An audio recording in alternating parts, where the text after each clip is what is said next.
조용한 이 시간에 저희를 찬양의 자리로, 말씀의 자리로, 기도의 자리로 불러주셔서 감사합니다. 하나님의 말씀은 살아있고 생명력이 있음을 믿습니다. 우리의 신은 골수를 쪼개며 올바른 판단력과 우리의 신앙과 우리의 삶을 성숙하게 만드는 원동력이 하나님의 말씀이 있기를 믿기에 오늘도 이 자리에 주님 앞에 나왔습니다. 하나님의 말씀을 읽을 때 성령의 감동으로 기록된 말씀이 우리의 어두운 마음을 밝혀주시고 우리의 어그러진 심령들을 바로 세워주시고 우리의 상처난 것들을 치유하는 능력이 있기를 원합니다. 하나님, 오늘도 말씀을 읽을 때 우리가 안에 성도 간의 사랑이 더 깊어지게 하시고 하나님의 교회를 통해서 이루어야 될 거룩한 하나님의 일들을 감당하는 능력의 시간들이 되도록 주께서 축복하여 주옵소서. 개인적인 기도와 가정을 위한 기도와 나라 민족을 위한 합심해서 기도할 때 주님께서 들으시고 응답해 주실 줄로 믿습니다. 예수님의 이름으로 기도하옵나이다. 아멘. 우리 1월 4일자 묵상집에 있는 말씀입니다.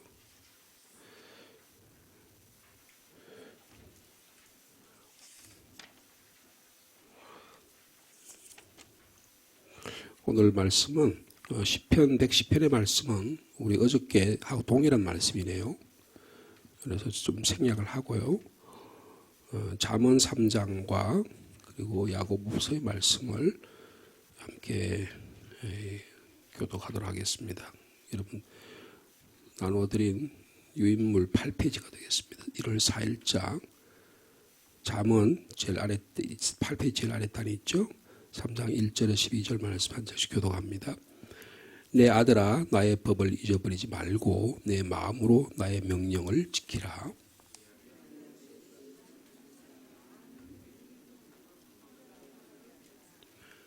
인자와 진리가 내게서 떠나지 말게 하고 그것을 내 목에 매며 내 마음판에 새기라.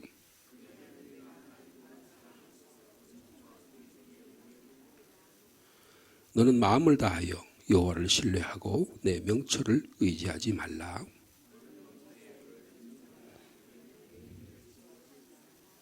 스스로 지혜롭게 여기지 말지어다. 여호와를 경외하며 악을 떠날지어다.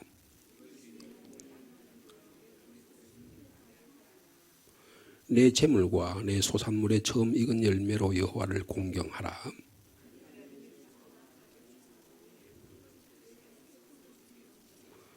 내 아들아 여호와의 징계를 경히 여기지 말라. 그 꾸지람을 싫어하지 말라.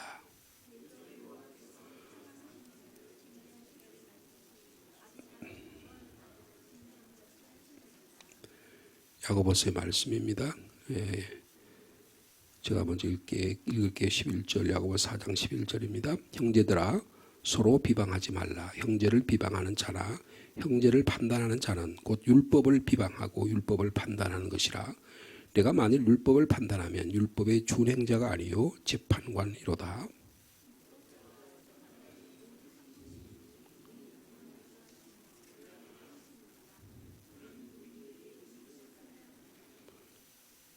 들으라.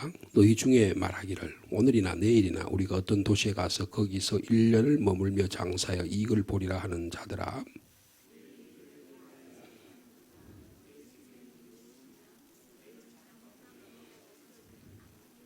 너희가 도리어 말하기를 주의 뜻이면 우리가 살기도 하고 이것이나 저것을 하리라 할 것이거늘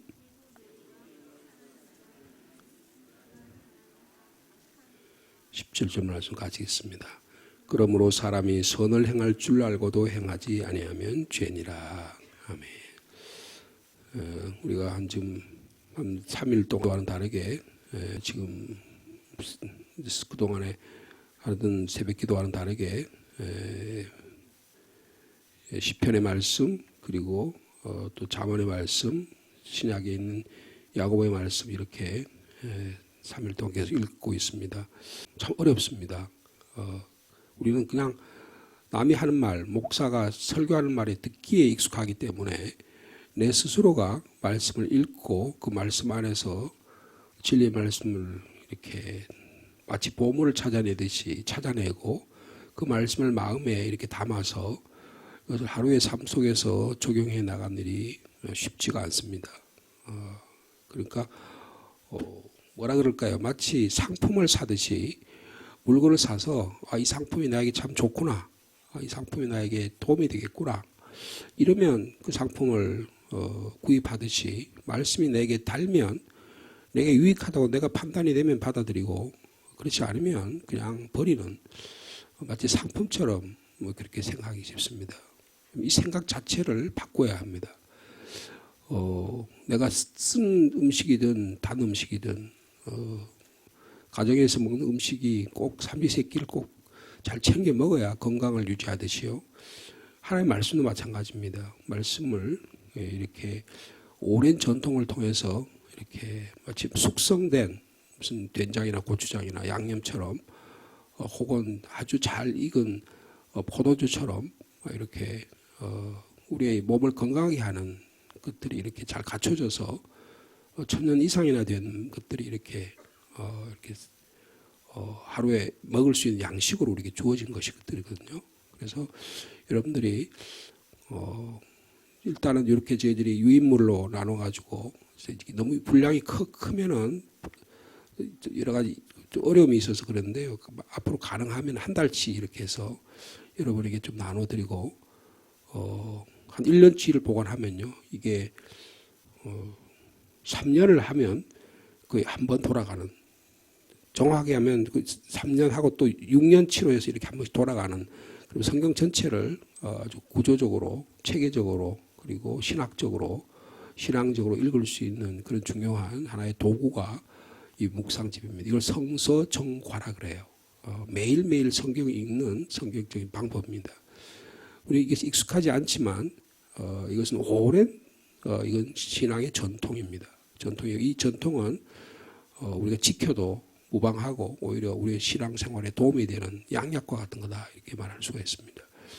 조금 익숙치 않을지 모르겠지만 이 새벽 시간에는요, 이거를 여러분들에게 한 5분, 10분 묵상하게 하고 이렇게 하는 시간적인 여유가 새벽 시간에 되지 않기 때문에 여러분 개인적으로 시간을 내셔서 이 중에서 필요한 말씀, 이 세 구절이 나에게 세 구절이 말씀해 주신 시편 110편과 잠언 3장과 야고보 4장이 나에게 주는 전적인 이미지가 뭘까? 오늘 나에게 무엇을 말씀하시려고 할까라고 하는 관점에서 묵상하면서 읽을 때, 이렇게 우리 지금 읽을 것 같이 소리내 읽을 때 그 읽은 그 중요한 말씀을 내 마음속에 담아두는, 그것을 담고 구절을 열면 필기도구라든지 빨간 펜이라든지 아니면 그 필기도구를 가지고 그 구절을 동그라미를 치는지 아주 밑에 구절을 이렇게 마음에 새겨놓고 그 말씀을 계속해서 묵상하는 그런 훈련이 필요합니다. 그리고 또 한 가지 더 좋은 방법은 묵상한 다음에 누군가 나누는 거예요. 나누는 일이 굉장히 중요합니다. 저희들이 목회자들이 매일 이렇게 합니다. 그래서 이 구절을 가지고요 하고 한 5분 이렇게 시간을 서로 읽은 다음에 묵상하고 그 다음에 이것을 나눠요. 그러면 저 목사님은 이렇게 본문을 이해하고 삶 속에 이렇게 적용하고 있거나 큰 깨달음을 주거든요. 거기에 대해서 비평할 필요가 없어요. 비난할 필요가 없어요. 다만 저분이 이렇게 이해하구나, 이 말씀이 오늘도 저렇게 역사를 하시는구나, 이런 것을 서로 받아들일 수 있거든요. 여러분 그렇게 본문의 말씀을 사용할 수 있는 그런 기회가 되었으면 좋겠습니다. 꼭 그렇게 새벽 시간에는 그런 여러 가지 제약이 있기 때문에 하지 못하지만 그 중에서 오늘 잠언에 있는 말씀 저와 여러분이 잠깐 묵상하기를 원합니다. 계속해서 지혜에 대한 이야기예요. 그래서 잠언의 말씀은 지혜의 말씀이다. 호크마, 지혜의 말씀인데 이 지혜의 말씀을 지혜의 가르침은 하나님과 깊은 관계가 있다. 그렇게 1절에서 4절까지 말씀하고 있습니다. 거기 법이란 말이 있죠. 그리고 명령. 근데 여기서 하나님의 법과 명령을 잊어버리지 말라. 일부러 무시하지 말라는 거예요.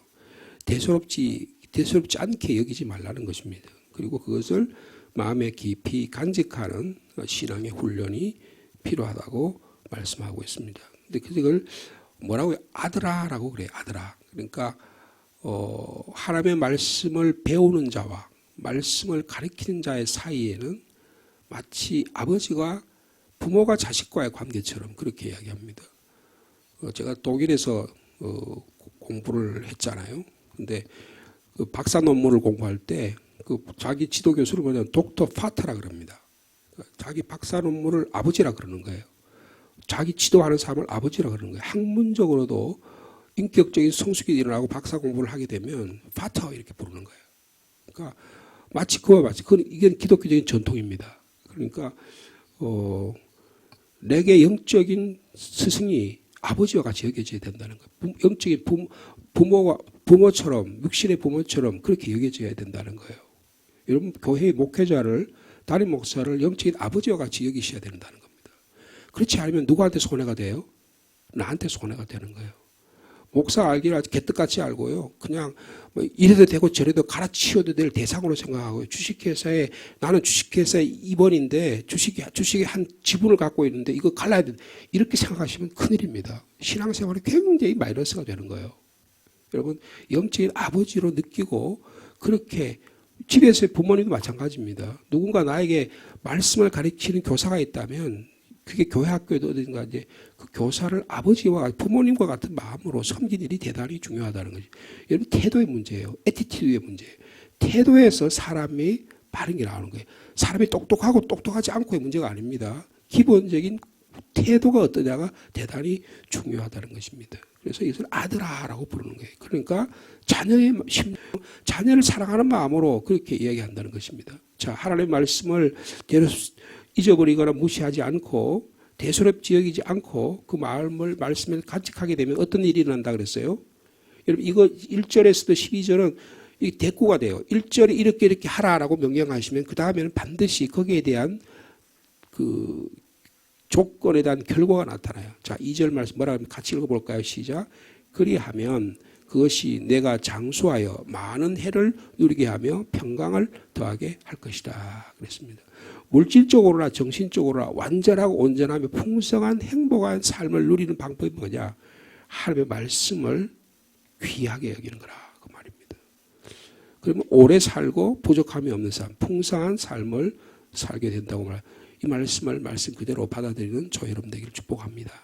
오래 살고 부족함이 없는 삶, 풍성한 삶을 살아가는 방법은 영적 스승으로부터 영적 아버지로부터 받는 말씀을 하나님의 말씀으로 받아들여서 그것을 내 마음에 간직하는 삶의 태도다. 그렇게 말씀하고 있습니다. 그 다음에 3절에 보면 인자와 진리가 내게서 떠나게 하지 말라. 하나님과 하나님의 본성이잖아요. 그죠? 인자와 진리. 여러분 사람과의 관계도 마찬가지입니다. 사람을 인자하고 진리로 서로 진실로 대하는 태도가 너무너무 중요한 거예요. 저게 나한테 도움이 될까 안 될까? 이럴 때는 어떻게 할까? 이렇게 이해 타산의 생각으로 사람을 관계를 하면요. 사람이 다 압니다. 아, 저 사람은 나를 이해관계로 생각하고 있구나 생각할 때는 거리를 둘 수밖에 없는 거예요. 근데 사람과 사귀다 보면 점점 더 이해 타산보다는 진리와 사랑의 관계로 점점 더 깊어지는 관계가 있을 수 있습니다. 부부 사이도 마찬가지예요. 부모와 자녀 사이도 마찬가지입니다. 모든 인간관계가 마찬가지입니다. 하나님과의 관계가 바로 돼야 사람과의 관계가 바로, 그러니까 사람과의 관계가 바로 안 되는데 하나님과 관계가 바로 될 수가 없어요. 하나님과의 관계가 바로 안 되는데 사람과의 관계가 바로 설 수가 없는 것입니다. 이게 성경이 가르치는 진리입니다. 그러니까 하나님의 속성, 사람과 관계를 가장 근본적인 중심의 가치가 뭐냐 하면 인자와 진리라는 거예요. 그것이 하나님이 가르치는 성경이 가르치는 근본적인 가치관입니다. 그거를 내게서 떠나지 말게 하고 그것을 목에 걸고 어떻게 하라 그랬어요? 마음판에 새기라고 말씀합니다. 단지 배워가지고 달달달달 외우는 암기 차원에서 그치는 게 아니라 마치 스승과 제자, 부모와 자녀가 서로 믿고 신뢰하고 존경하고 사랑하는 가운데 이루어지는 그런 삶의 성숙함이 이루어져야 된다. 그 말이에요. 네. 여러분, 하나님을 본받아서 참된 사랑과 진실을 보내며 살아가는 오늘 하루의 삶이 되길 축복합니다. 그렇게 하면 어떻게 된다고요? 내가 하나님과 사람 앞에서 은총과 기준이 여기면 야, 저분은 하나님의 사랑받는 사람이구나. 야, 저분은 우리가 감히 타치할 수 없는 사람이구나. 그렇게 여겨진다는 거예요. 이런 그런 어떤 인품이 드러나야 됩니다. 저분은 뭐 배운 것도 별로 없고 저분은 별로 뭐 그런 것 같다고 생각했는데 사귀면 사귈수록 신앙생활을 하면 할수록 내가 감히 접근할 수 없는 그런 하나님의 인품이 드러나고 하나님의 고귀함이 하나님의 본성이 드러나는 분이다. 하나님의 성품이 드러난다고 하는 것을 느끼게 된다는 것입니다. 여러분 그거 우리가 다 알잖아요. 여러분 그런 귀한 인간 관계가 하나님과 관계가 여겨지는 여러분의 삶이 되기를 원합니다. 그 다음에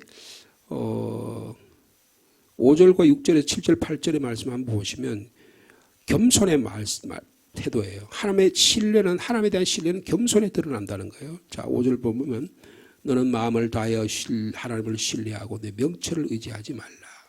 그렇죠? 자기 똑똑한 것, 자기가 판단해서 자기가 옳다고 생각하면 막 그걸 굽히지 않는 분이 있어요. 여러분 교회는 그럴 필요가 없습니다. 예수 그리스도를 믿는 신앙을 굽혀서는 안 되겠지만 다른 건 다 양보해도 괜찮아요. 이런 거 저런 거 여러분 그거 가지고 막 목숨 걸 필요 없습니다. 그거 가지고 막 네가 오르면 내가 오르면서 그 핏대 올릴 필요 없다고요. 여러분 그래 가지고 도움이 되는 게 하나도 없어요. 여러분 그거 겸손하게 양보하고 다른 사람들에게 판단할 수 있도록 길을 열어주는 것이 훨씬 더 성숙한 삶의 자세가 되는 것입니다. 그래서 네 명철을 의지하지 말라.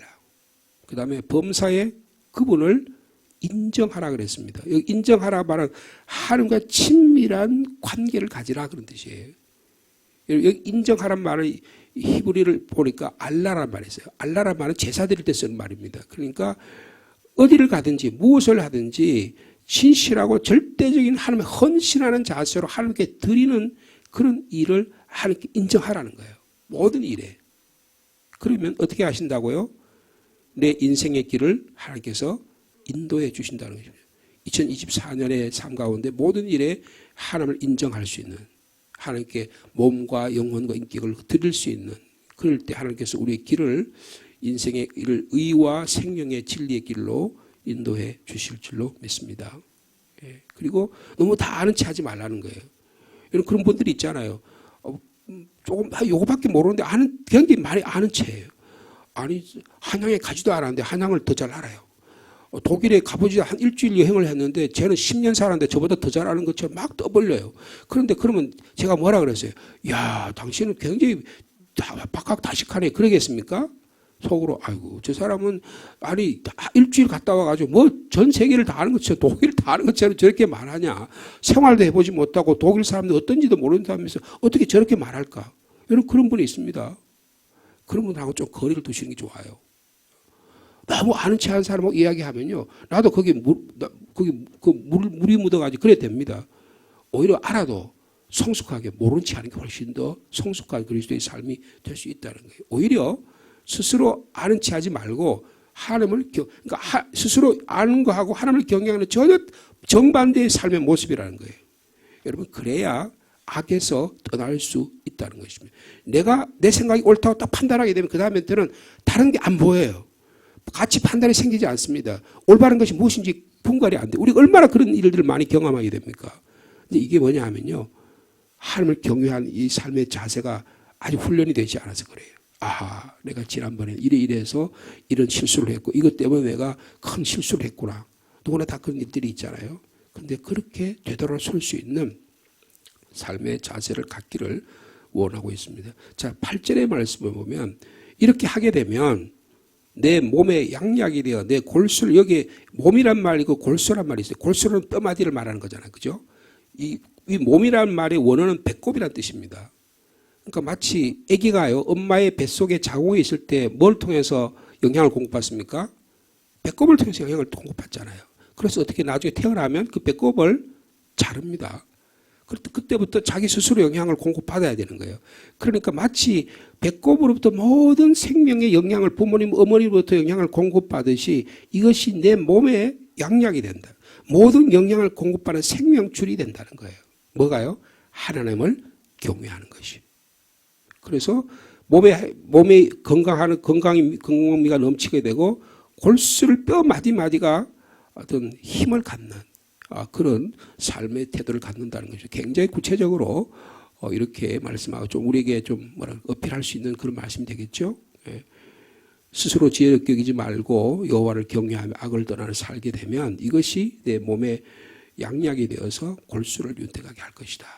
오늘도 여러분의 몸과 인격과 감성과 여러분의 의지가 하나님의 말씀으로 양약이 되고 또 윤택해져서요 건강한 하루의 삶을 풍성한 하루의 삶을 살기를 축복합니다. 자, 그 다음에 뭐 다 아실 말씀이죠. 9절에 보면 우리의 물질에 대한 문제입니다.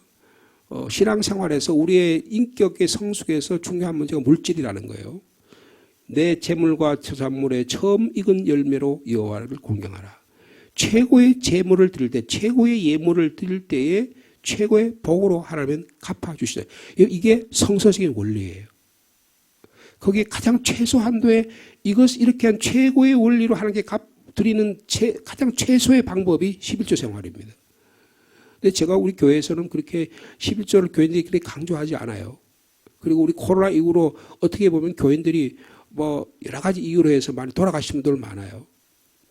제가 볼 때 한 100여 명 정도가 출석에 차질이 있었던 것 같아요. 그런데 헌금 생활은 우리 교회가 재정적으로 작지 않습니다. 오히려 작년보다는 이제 우리가 이번 재직기 때 이야기하겠지만 예산이 조금 더 올라갔어요. 그러니까 건강한 재정 생활을 하고 있다는 거예요. 하나님께서 축복해서 11조 생활, 특별히 우리 교회는 주일 헌금과 감사 헌금이 굉장히 건강하게 그리고 절기 헌금도 잘 정상적으로 예상된 대로 잘 돌아가고 있습니다. 지난번에 우리 성탄절 헌금을 우리가 900만 원을 우리가 예산을 잡았는데 한 100여만 원이 더 들어왔어요. 그러니까 우리 신앙생활에서 물질 생활에 대한 이해가 굉장히 높아졌다는 것입니다. 뭐 더 잘 살게 됐다는 그런 차원은 아닌 것 같아요. 오히려 우리가 물가도 많이 오르고 우리가 뭐 그렇게 막 봉급이 많이 오르고 그렇지 못하잖아요. 그럼에도 불구하고 하나님께 드리는 정성은 더 높아졌다는 거예요. 감사가 높아졌다는 거죠. 내게 주님께 드려야 될 것이 무엇인지를 발견하는 신앙의 성숙도가 높아졌다는 거죠. 물질 생활은 우리 영적 생활의 척도입니다. 그래서 재물과 내 소산물의 처음 익은 열매로 여호와를 공경하라. 그리하면 어떻게 된다고요? 내 창고가 가득히 차고 내 포도즙 틀에 새 포도즙이 넘치리라. 여러분의 가정에 물질적으로 하나님께서 채워주시기를 바랍니다. 그래서 헌금 생활로 인해서 우리 물질 생활도 풍요해지는 우리 모든 성도들 되시기를 축복합니다. 자, 그 다음에 우리 11절 12절 말씀 마지막으로 같이 읽습니다. 시작. 내 아들아 여호와의 징계를 경히 여기지 말라. 그 꾸지람을 싫어하지 말라. 대저 여호와께서 그 사랑하는 자를 징계하시기를 마치 아비가 그 기뻐하는 아들을 징계함 같이 하시노니라. 제가 이거를 제 자신에게 좀 적용시켜 봤어요. 교회에서는 담임 목사가 뭐 어떻게 보면 독재를 다 할 수 있어요. 말하자면 모든 것이 다 재직회, 공동회, 당회 모든 일이 다 저를 통해서만 됩니다. 예를 들어서 당회를 하는데 담임 목사가 없는 당회는 무효합니다. 아무리 막 당회원들이 우리 교회 당회원들이 지금 7분인데요. 신무 장로님 모여가지고 이렇게 합시다 하고 결정하더라도 담임 목사가 없이 결정하는 이건 아무 의미가 없어요. 결정 자체가 원천 무효입니다. 재직회를 했는데 담임 목사가 없이 해서 재직회를 하면 아무 의미가 없어요. 교인들이 막 1000명의 교인들이 다 모여서 재직회해서 이렇게 합시다 그랬는데 담임 목사님 없는 재직회를 하면 이건 아무 의미가 없는 겁니다. 공동회도 마찬가지예요. 그만큼 담임 목사가 갖고 있는 책임과 권한은 막강합니다. 막중해요. 근데 그 담임 목사가 여러분 내가 그런 권리와 권한이 있으니까 이걸 내가 사용해야 되겠다. 이렇게 하면 어떻게 되겠어요? 그럼 그 교회가 큰일 나게 되는 겁니다. 그렇게 해서 교회 장로님을 세운 거예요. 교회 여러분들을 세운 겁니다. 그래서 당회를 하게 되면 담임 목사한테 언짢은 소리도 할 수 있는 거예요. 아, 목사님 이런 점에서 이렇게 하는 게 좋을 것 같습니다 하고 말할 수 있는 거예요. 그러면 제가 생각할 때 감히 담임 목사한테 당회장한테 덤벼드는 거냐? 만약에 제가 이렇게 생각했다고 한번 생각해 봐요. 여러분 그러면 이게 저 자신에게 좋지 않다는 거예요. 여러분 그럴 때 아, 장로님은 저런 생각을 하고 있구나. 저렇게도 생각할 수 있구나고 받아들일 수 있는 이 태도를 갖고 가져야 돼요. 마찬가지입니다. 우리 신앙생활에서 영적인 아버지가 나를 징계하고 하나님의 말씀을 통해서 우리에게 여러 가지 말씀을 교사를 통해서 징계할 때 그 훈계와 교육과 의기로 바르게 함과 훈계와 양육하게 하기 위해서 할 말씀을 주셨는데 징계를 가볍게 여기서는 안 된다는 거예요. 징계를 억울하게 여기서는 안 된다는 것입니다. 그것을 꾸지람을 언짢게 여기지 말라는 거예요. 여러분, 그래서 이거 대단히 중요한 삶의 태도입니다. 여러분, 그래서 교회는, 장로교는 장로님을 두신 거예요. 목사도 장로예요. 그래서 말씀을 가르치고 또 치리할 수 있는 두 가지 영역을 다 갖고 있는 게 목사입니다. 장로님은 교회를, 여러분들이, 우리 성도들을 올바로 신앙적으로 양육을 바로 하고 잘못된 것은 바로 고칠 수 있는 그런 것을 하나님의 그런 위임을 준 분들이 장로님들이에요. 그런데 장로님들이 같이 교회 일들을 감당하는데 목사님이 생각하신 것에 대해서 여러 가지 의견들을 조심스럽게 개진했을 때 그 목회자가 그럴 수 있겠구나 생각해서 네, 그렇게도 이야기 생각할 수 있으시겠네라고 받아들이는 태도를 가야지. 막 부끄러움을 느끼고 창피함을 느끼고 그냥 그걸 가지고 언짢게 얘기하고 그렇게 시작하면 어떻게 되겠냐 그런 거예요. 마찬가지예요. 목사가 장로님들이나 교인들에게 이야기했는데 젊은 목사가 말이에요. 내가 나이가 몇인데 인생의 경험이 얼마인데 나한테 감히 그렇게 하냐라고 그렇게 마음에 섭섭함이 들게 되면 어떻게 되는 거예요? 섭섭증이 걸리면 어떻게 돼요? 여러분, 자기 신앙의 손해를 가져오는 거예요. 네? 여러분, 12절 말씀 우리에게 큰 은혜가 됩니다. 다시 한번 같이 읽을까요? 시작. 대저 여호와께서 그 사랑하시는 자를 징계하시기를 마치 아비가 그 기뻐하는 아들을 징계한 같이 하시느니라. 제가 자라면서 우리 아버지한테 매를 한참 세게 맞은 적이 있어요. 고등학교 때 같은데요. 그래서 우리 동생들이 물어요. 오빠 왜 그때 아버지가 그렇게 오빠를 그렇게 그냥 다리가 피가 나도록 제가 맞았던 기억이 나요. 그런데 제가 여러분에게 다 말씀드릴 수는 없지만 그때 만약에 우리 아버지가 저에게 매를 대지 않았더라면 제가 크게 잘못 갔을 거다라는 생각을 해요.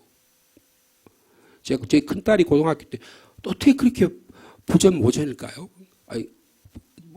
부전자전일까요? 아니 제가 그 고등학교 때 그랬잖아요. 우리 딸이 똑같아요. 고등학교 때 격기로 나가기 시작하는데 밖에 가가지고 들어오지도 않고요. 고등학생 여자 애들가 말이에요.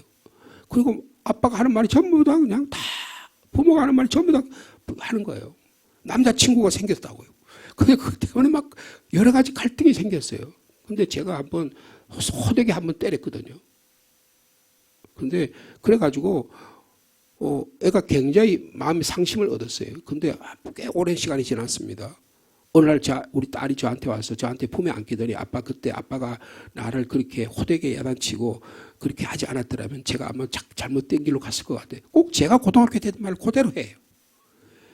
여러분, 근데 자애로운 마음으로 사랑하는 마음으로 자녀를 훈계한 일은 대단히 중요한 일입니다. 그냥 오냐 좋다 하고 그냥 음살 다 받아주고 그냥 다 그렇게 하면 어떻게 되겠어요? 여러분, 격들러 가는 것입니다. 네. 여러분, 영적인 교회도 마찬가지예요. 영적인 부모인 우리 목사와 그리고 장로님들이 여러분을 훈계하고 양육하고 할 때 여러분들 마음의 기쁨으로 받아들이는 신앙의 성숙감이 있기를 바랍니다. 여러분, 그래야 우리가 사랑한 자를 징계하신 하나님의 삶의 태도를 보여주는 거예요. 왜요? 기뻐하는 아들은 하나님이 징계하신다는 거예요. 자식이 달되기를 바라는 아버지의 마음이 여기에 드러나는 거예요.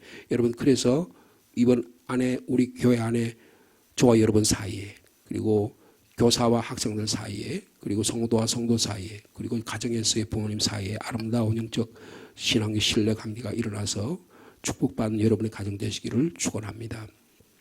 거룩하신 하나님 아버지, 잠언의 말씀을 통해서 아주 구체적으로 우리가 어떤 신앙의 삶을 살아갈지를 깨닫게 해주시니 감사합니다. 지혜 이 말씀의 가르침을 깊이 다시 한번 깨닫게 도와주시고 우리의 삶에 적용할 수 있는 저희들이 되게 하여 주옵소서. 아들이라고 부르고 자녀라고 부를 수 있는 특권을 주셔서 감사합니다. 이것은 신뢰하지 않고는 서로 존경하고 마음의 중심으로 대하지 않고는 있을 수 없는 일인데 이런 일이 우리에게 드러나게 하여 주옵소서.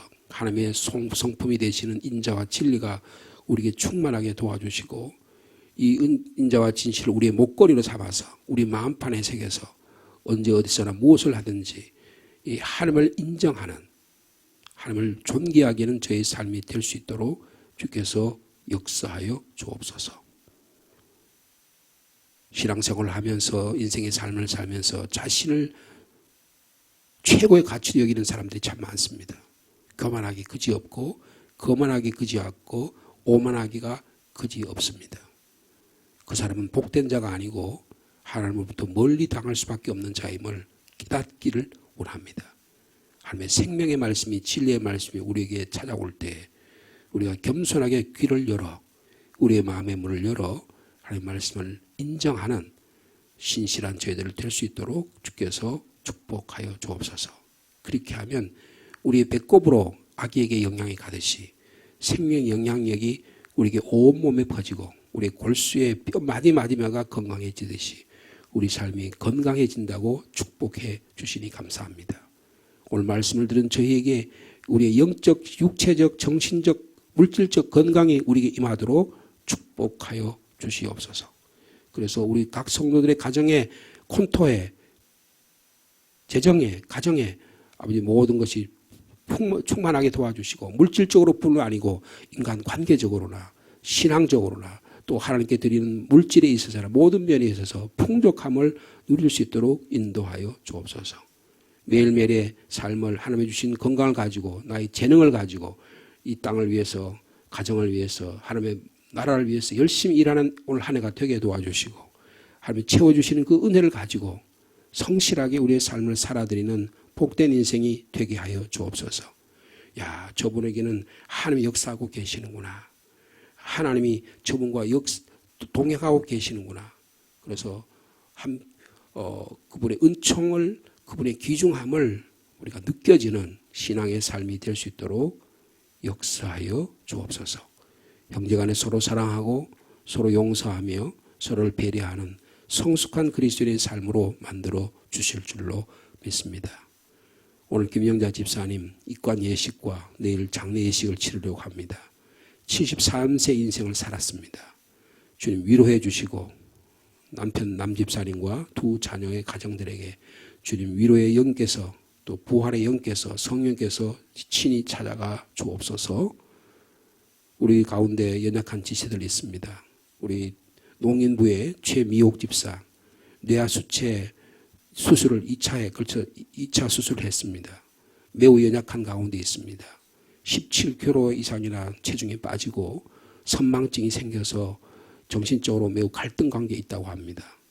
주님께서 또 재발의 위험성이 있다고 하오니 주님 불쌍히 여겨 주시기를 원합니다. 자기의 의사를 입술로 다 표현하는 그런 억울함도 있는데 몸까지 아프니 얼마나 고통스럽겠습니까? 주님 사랑하는 딸에게 찾아가 주시기를 원합니다. 병상에 찾아가 주시옵소서. 우리 성도들 가운데 그런 침상에서 병상에서 주님께 간구하는 심령들의 목소리를 주님 들으시고 친히 찾아가셔서 주님께서 치유의 광선을 발하여 주옵소서. 하나님 아버지 오늘도 하나님의 일들을 감당하려고 합니다. 주께서 역사하여 주옵소서. 간절히 기도드린 기도의 제목들 자녀를 위해 가정을 위해 또 인간관계를 위해 기도하는 기도의 제목들에게 주님 보고의 복을 더하여 주옵소서. 예수님의 이름으로 기도하옵나이다. 아멘.